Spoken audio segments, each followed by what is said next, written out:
এই আসনের ডিজাইন বর্ডারের ডিজাইনটা করতে এখানে আমার প্রথমে পাশাপাশি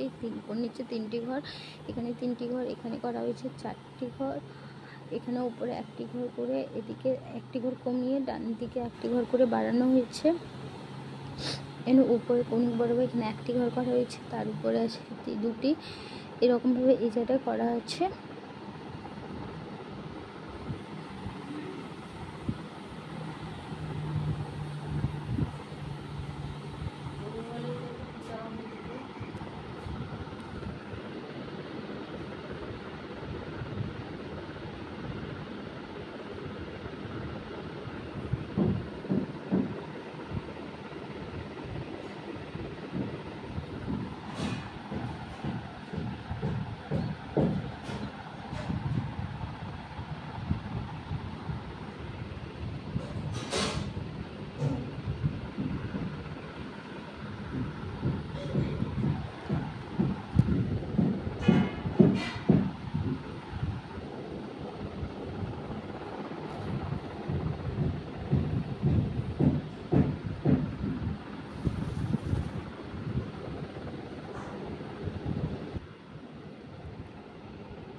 এই বর্ডার ডিজাইন করার পরে আমি পাশে একটা ছোট্ট প্রজাপতির ডিজাইন করেছি। এই ডিজাইনটা তোমরা চাইলে অন্য কোনো কালার দিয়েই করতে পারো, আমার কাছে এই কালারটা ছিল, এটা হচ্ছে তো বেঁচে যাওয়া যে উলের টুকরো, ওগুলো দিয়েই এই প্রজাপতির এই ডিজাইনটা করা হয়েছে। এখানে আছে তোমার নিচে 1টি ঘর, তার উপরে 2টি ঘর, উপরে 3টি ঘর, এখানে অন্য একটা কালার দিয়ে এপাশে 2টি,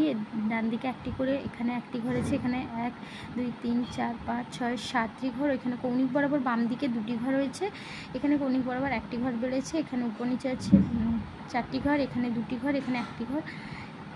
এখানে 2টি ঘর, এখানে 2টি ঘর, এখানে 2টি ঘর, এরকমভাবে এই জায়গায় প্রজাপতির ডিজাইনটা করা হয়েছে।